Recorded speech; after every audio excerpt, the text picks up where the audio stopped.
좋은 계절 5월이 왔습니다. 또 5월도 이제 끝자락에 들어선 것 같아요. 산천 초목이 정말 녹음이 우거지면서 좋은 계절입니다. 또 오늘 거룩한 주일인데 좋은 날씨 주셔서 감사드리고, 이 한 주간도 하나님께서 저와 여러분에게 넘치는 축복과 강건한 은혜를 주시기를 주의 이름으로 축복합니다. 우리가 하루 사는 것도 하나님의 은혜고 한 주간 사는 것도 하나님의 은혜예요. 그저께는 우리 집사님 중에 한 분이 교통사고가 났는데 차가 다 폐차했다 이거 하도 걱정돼 가지고 큰일 났네 하고 기도했는데, 차는 폐차할 정도인데 사람은 멀쩡해요. 그래가 2부 예배 나왔길래 제가 주여 했어요. 사람 너무너무 감사하더라고요. 예, 그분도 제 손을 잡고 누군지 꼭 알 필요는 없어요. 이래 이야기하면 누군가 그게 더 궁금해가지고요. 하나님은 오늘도 우리를 지키시는 거예요. 그냥 차는 다 폐차하는 수준이라도 하나님이 지키셨다. 저는 목사다가 보니 그 이야기 들으니 가슴이 철렁하더라고요. 큰일 났네 했는데 입원도 아니고 아무치도 않았다는데 한 군데도 아무 이상이 없다. 하나님이 지켜주셨다. 또 한 주간 살면서 하도 이런 일 저런 일 많이 일어나다가 보니까요, 사실은 우리가 늘 건강하고 늘 아무 일 없는 것 같지만 한 주간에는 세상에는 제가 늘 예배 드릴 때마다 기도하며 시작해 지나온 한 주간 안에는 세상에는 질병도 고통도 죽음도 한 주간 안에 다 지나갔어요. 지켜주신 하나님의 은혜입니다, 여러분. 사람이 이제 살다가 보면 여행도 하게 되고 또 꼭 가야 될 일이 있어서 가다가 보면 걸어가면 제일 안전하고요. 그 다음에 주로 사용하는 게 요즘은 이동수단이 자전거 있잖아요. 또 이동수단이 있어요? 자동차, 버스를 타고 가거나 직접 차를 운전하거나. 여기는 이제 평소에 이루어지는 건데, 좀 특별하게 어디 가려 하면은 비행기를 타고 해외를 가거나 비행기를 타고 가야 되잖아요. 여러분은 어떤지 모르지만 요즘 비행기 이동이 거의 쉽지 않다고 보니까 어디 외국에 나가기가 코로나 때문에 어려운 시대지만, 예전에 한참 해외에 나가고 할 때 여러분 어때요? 그냥 비행기 타면 당연히 거기 도착할 줄 알죠? 아닌가요? 비행기를 타고 이게 위험하다 하면 탈 사람이 한 명도 없을 거예요. 근데 우리는 믿고 타잖아요. 근데 사실은 이 비행기가 고도를 잡아 날아갈 동안 사실 무슨 일이 벌어질지 아무도 모르는 거거든요. 땅에 내려가 나와야 그날 살아있는 거예요. 그러니까 공중에 수많은 비행기들이 날아다니지만 어떤 비행기가 추락될지 어떨지는 아무도 모른다. 우리 사람 사는 것이 그런 거예요. 이 땅 위에 사는 날 동안 평화가, 진짜 평화가 어디 있냐? 주님이 함께 해야 평화가 오는 거예요. 또 비행기뿐만 그래요. 그래서 여행할 때마다 저는 그래요. 비행기에 타거나 그러면 짧은 시간 제주도 갔다 올 때도 다른 사람 보지도 않고 앉았다 하면은 머리를 앞으로 숙여서 하나님 잘 도착하게 해주시라고, 나하고 비행기 타는 모든 사람도 안전하게 운행되게 해주시라고 저절로 기도가 나올 수밖에 없어요. 왜냐하면 거기는 내가 하는 게 아니고 기장이 또 모든 일기가 사고 나지 않도록 잘 운행하게 하시는 것은 하나님의 은혜예요. 또 이동수단 중에 하나가 배잖아요. 배 타고, 오늘 본문이 배 타고 이동하는 이야기거든요. 오늘 본문은 저물매 제자들이 바다에 내려가서 배를 타고 바다를 건너 가버나움으로 가는데, 가버나움이라는 곳으로 가는데 이미 어두웠고 날이 어두웠다 이거예요. 배도 이제 앞이 어떻게 될지 잘 모르는 어두운데 배는 가야 하고, 예수님은 그들에게 아직 오시지 않았다. 그런데 상황이 갑자기 바뀌어서 큰 바람이 불어 파도가 일어나니, 파도가 크게 치니까 여러분 바다에 파도 치면 배는 어떻게 돼요? 탄 사람은 말할 거 없고 불안하기 짝이 없대. 이게 혹시라도 뒤집혀질까? 이 배는 어떻게 될 것인가? 사실은 이제 여기 성경에 보니까 제자들이 노를 저 심열이 좀 가다가 노를 젓는다, 풍랑에 여러분 노를 짓는다는 게 이게 보통 노련한 사람이 아니면 업이 오늘 이 제자들이 대부분 예수님의 제자들이 대부분 뭐예요? 바닷가 어부들이에요. 베드로를 비롯해서 그들은 다 어부라고. 평생에요. 이 사람들은 바다와 더불어 살았고 이 바다에 누구보다 잘 아는 거예요. 어부들이니까요. 대부분 직업이. 이 제자들이 가버나움으로 이제 건너가는데 풍랑을 만났다. 여러분 풍랑 만났을 때에 배를 넣어줄 수 있을까요? 보통 노련한 사람 아니면은 여러분 이제 배가 놀이 있어 파도 치면 어떻게 돼요? 현대 배도 아니고 이 배가 어떤 배인지 지금 뭐 요즘처럼 그런 큰 배가 아니란 말이에요. 뒤집혀질 수 있는 이런 상황에서 노를 지을 수 있는가? 아니에요. 이는 보통 노련한 사람이 아니면 할 수 없는 일이에요. 이쪽으로 저쪽으로 구르기 하기 바쁘죠. 멀미. 이거는 아무나 하는 게 아니에요. 지난번에도 아이고 울릉도 안 갈라 하다가 어쨌든 울릉도 갔다 오는데 진짜 울릉도가 울렁거린다고 울릉도 맞아요. 크루즈 간다 해가지고 괜히 이번에 그때가 다시는 안 간다 했는데 근데 또 거기서 독도 간다 하더라고. 아이고 이거 다 가는데 안 갈까? 갈까? 하도 배에 고생해가지고 그래 또 멀미약 다 주길래 그거 먹고 또 독도 한번 가보겠다고 갔는데 파도차가 못 내렸어요. 그냥 금방에 한 바퀴 돌고 오는데 고생만 죽사구네. 또 후회하고 회개한 거 또 반복했어요. 이 멀미약 먹었거든요. 그런데도 막 노을이 오니까 막 배 처방이 안 된다니까 막 이러더라고. 너무 힘들어가지고 옆에 이래 뭐 우리 집 사람은 아무치도 안 하고 잠들었더라고. 내보다 내공이 훨씬 강하구나 이 사람이. 연약한 줄 알았더니 이제는 저 사람이 나를 보호해야 되겠다. 나는 막 속이 뒤집어져 말은 못하고 창피해서 앞에 장로님들 뒤에도 뭐 장로님들 또 뒤에 세 분이 장로님들 탔는데 이분은 타서부터 내릴 때까지 부동산 이야기만 하더라고. 아파트 올렸네 내렸네 잘못 샀네 뭐냐. 주야 속이 막 뒤집어진다. 그 화장실도 노링하니까 잘 못 가겠더라고. 이래 옆에 이래 보니까 그 옆에는 성녀 두 사람 여성 성녀 두 사람이 타가지고 뭐 소곤소곤 이야기하는데 가만 보니까 내가 그때 알은 게 내가 성녀보다도 내공이 약한 줄 알았어요. 너무너무 뒤집어져 말을 못 하겠더라고. 그래서 화장실로 가야 되나 토하러 가야 되나 물비약 먹어도 그렇더라니까. 어떻게 해야 돼요? 그때는요. 하나님 저를 진정하게 해주십시오.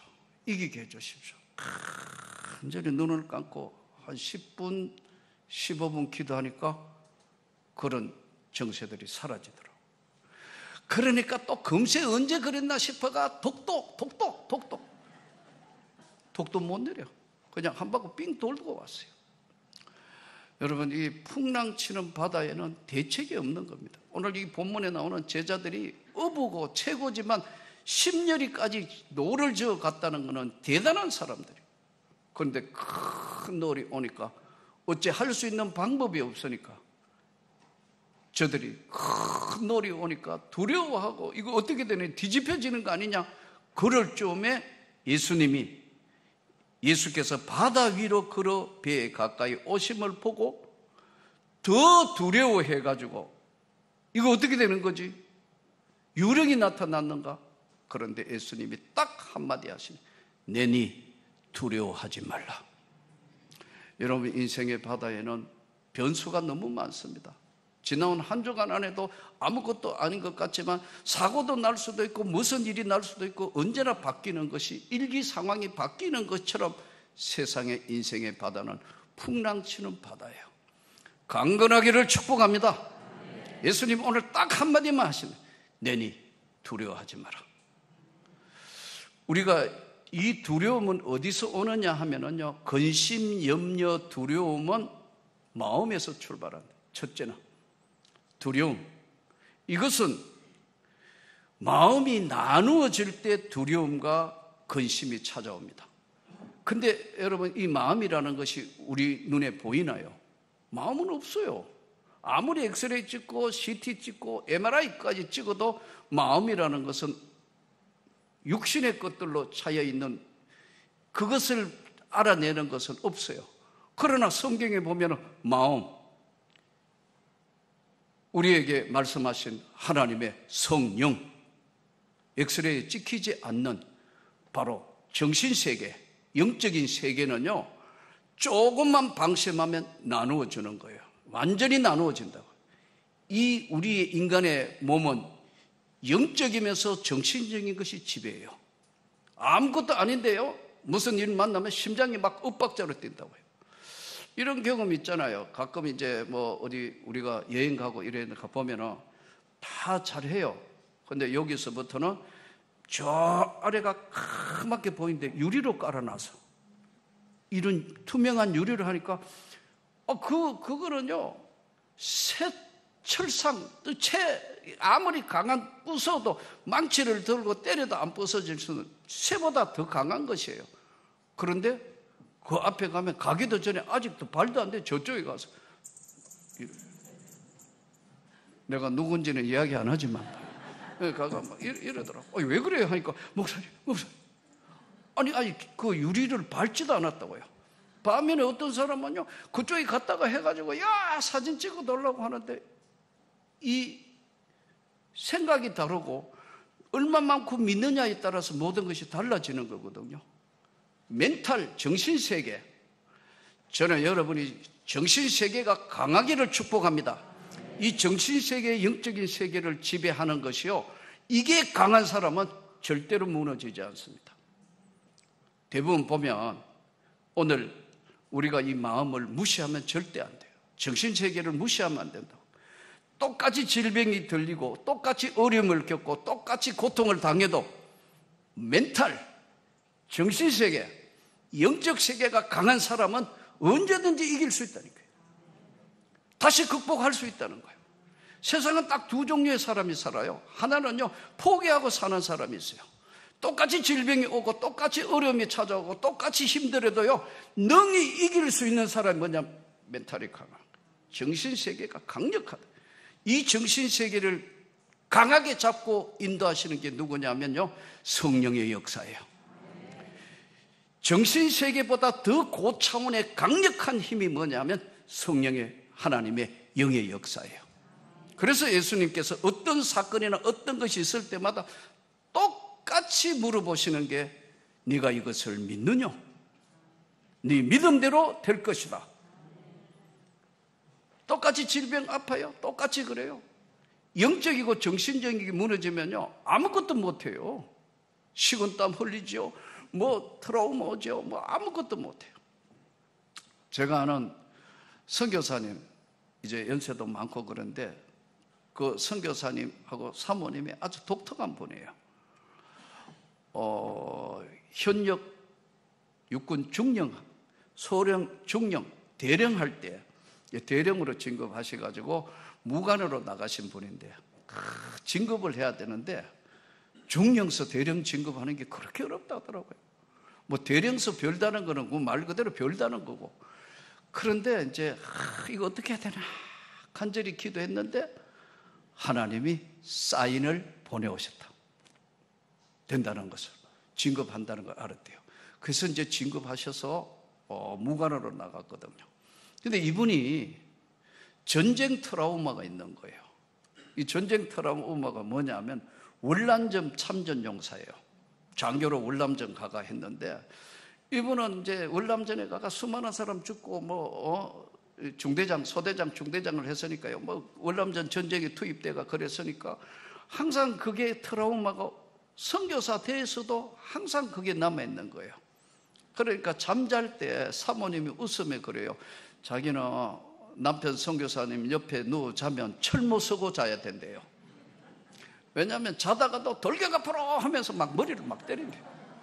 그래가지고 얻어맞고, 자다가 얻어맞고 보면 자기 남편이 꿈에 자기 남편은 꿈속에서 돌격 앞으로 하고 자기 머리를 막 때린다. 그래서 자기 남편 옆에 잘라 하면은, 이 트라우마 때문에 할 수 없이 남편 때문에 철문을 써가 자야지 옆에 못 잡니다 하더라고. 얼마나 웃었는지요.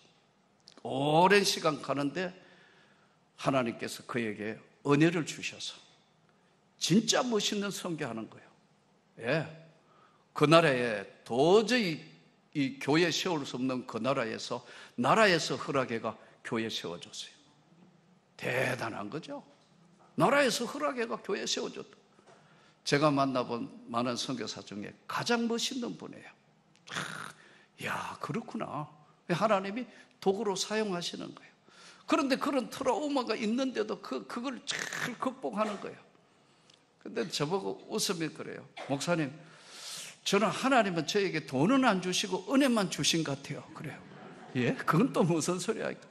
자기가 젊은 날 군대에 있을 때 사모님이 아끼고 해가, 예? 강남에 집을 사놨대요. 그래가지고, 예? 집을 샀는데 돈이 선교하러 나가야 돈이 필요하니까 할 수 없이 강남에 땅 오르기 전에 팔았는데 팔고 나니까 값이 2배로 올랐더래요. 그러니까 2배 손해본 거 아니에요. 그래도 그 옆에 조그마한 것도 사놨대요. 조금 큰 걸 팔고 옆에 거. 그런데 또 오르기 전에 다 팔아버렸대요. 그래서 아무것도 사실은 너무 손해봐가 없는데 속상한데 하나님이 절대로 손해보는 건 아니에요. 그 자녀들이 잘 된 거예요. 할렐루야. 근데 사모님이 아주 지혜가 있어요. 몸이 아플 때마다 사모님이 그래요. 나는 경험 의과대학 의사라고 수많은 질병들을 다뤄보고 어려우면서 자기가 깨달은 것은 영적으로 무너지지 않는 사람은 반드시 다시 시작할 수 있다. 목사님, 제가 깨달은 거는 맞습니다. 저는 여러분이 영적으로 강해지기를 축복합니다. 똑같이 코로나 걸리고 똑같이 질병 앓고 똑같이 사고 나고 똑같이 해도요, 이 정신적이고 영적인 게 강한 사람은 반드시 살아남는다 이거야. 할렐루야. 예수님께서 이 희망도 없고 배움도 없는 어부들을 데리고 예수님이 세계 선교의 비전을 주셨어요. 가라, 땅끝까지 가서 복음의 증인이 되라. 제자를 삼고 아버지와 아들의 이름으로 세례를 베풀고 성령이 너희와 함께 할 것이니까 가라, 땅끝까지 가서 복음을 전해라. 이건 여러분 똑똑하다고 한 게 아니에요. 그 당시에도 똑똑하고 배운 바 많지만 이런 사람 많았지만 하나님 그런 사람 쓰시는 게 아니에요.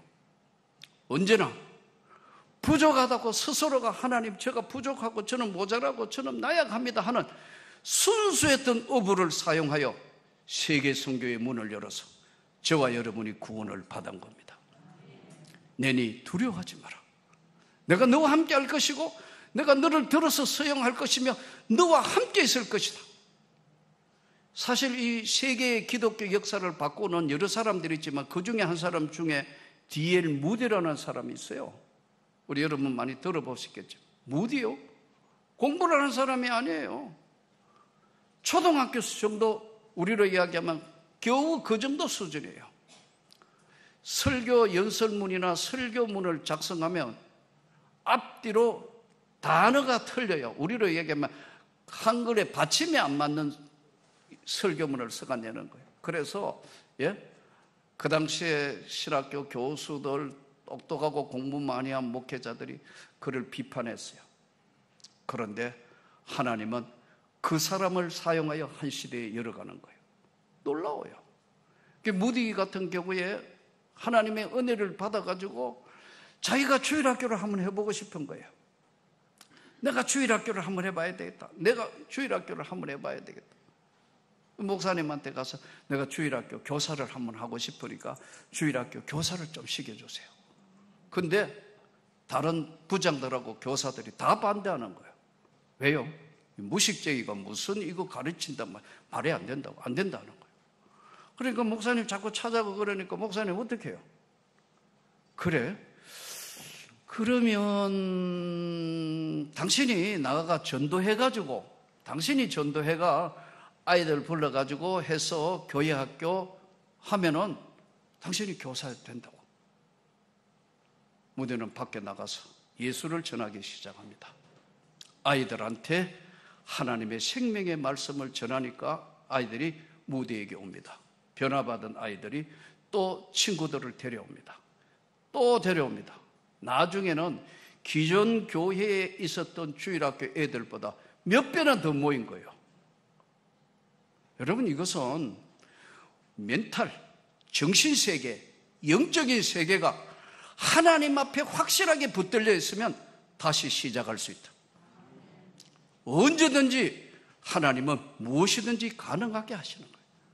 우리는 오늘 풍랑치는 바다의 최고의 전문가였던 어부들이 두 손 드는 장면을 보면서 예수님이 내니 두려워하지 마라. 우리는 오늘 어지럽고 힘든 세상에 살면서 언제나 우리 앞에 있는 부분만 보지만 우리 눈에 보이지 아니하는 그분, 하나님의 손길, 그 하나님의 은혜, 하나님의 거대한 능력을 힘입어서 어떤 상황이든 이겨나가기를 축복합니다.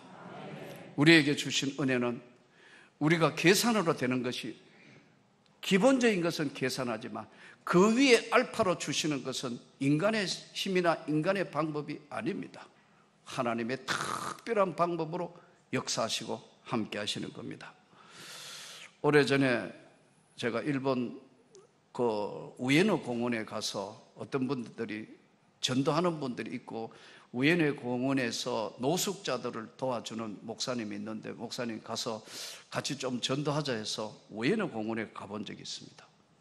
그러니까 이 일본 목사님이, 일본에도 노숙자들이 많더라고요. 그 당시에 일본이 우리보다 그 당시에는 훨씬 잘 살 때인데, 가서 이제 보니까 목사님이 교인들을 데리고 매일 점심시간에 우에노 공원에서 이제 노숙자들이 예배 잠깐 한 30분 예배 드리고 나면은 그 다음에 이제 식사를 나눠주는 거예요. 이제 그러니까 봉사자들도 많고 줄을 쫙 서서 식사를 하더라고요. 이 목사님이 한 30분 정도 짧게 예배를 드리시는데요. 그날 설교가 딱 막 일본어로 막 하시니까 제가 잘 못 알아들으니까 이를 통역이 안 되니까, 그래서 제가 같이 갔던 선교사에게 물어봤어요. 지금 설교 제목이 뭔지 모르겠고 통역이 가니까 이제 귀에 대고 살짝 하더라고요. 설교 제목은 마태복음 11장 28절에 있는 수고하고 무거운 짐진 자들아 다 내게로 오라, 내가 너희를 쉬게 하리라. 여러분 예수를 믿으십시오. 예수를 믿으면 그 예수 그리스도께서 여러분을 다시 이렇게 세워주시고 새롭게 하실 겁니다. 그 요약하면 그 설교예요. 근데 다 끝나고 그 다음에 이제 밥을 다 먹는데 제가 그랬어요. 일주일에 이거 한 번 하느냐 하니까 아닙니다. 매일 나오고 한대.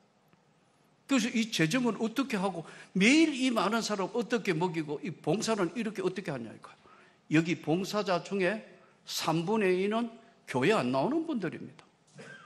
교회 안 나오는 분들이 한대요. 그리고 소문 듣고 온 사람도 있고 또 교인들도 있고 그렇다 하더라고요. 그러면서 이 모든 것들을 어떻게 하느냐 이거예요. 모자라지 않고요. 항상 넉넉하게 할 수 있습니다.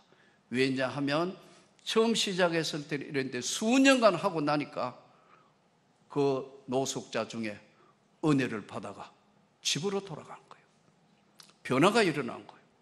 예수를 믿게 되고 또 그 안에는 새로운 결심을 하면서 인생을 바꾼 사람들이 돈을 벌여서 직장으로 나가고 다시 사업을 시작한 사람이 이걸 도와주는 거예요. 이러니까 이제 거의 재정이, 교회 재정 거의 안 들어도 거의 다 되고도 남는다 하더라고. 이야. 사랑하는 성도 여러분, 오늘 내니 두려워하지 말라. 이 주의 말씀을 가슴 깊이 새기고 험한 세상에 어떤 상황이 변하고 어떤 일이 있더라도 주님과 동행해서 저는 여러분들이 다시 시작하고 승리할 수 있기를 주 예수 이름으로 축복합니다.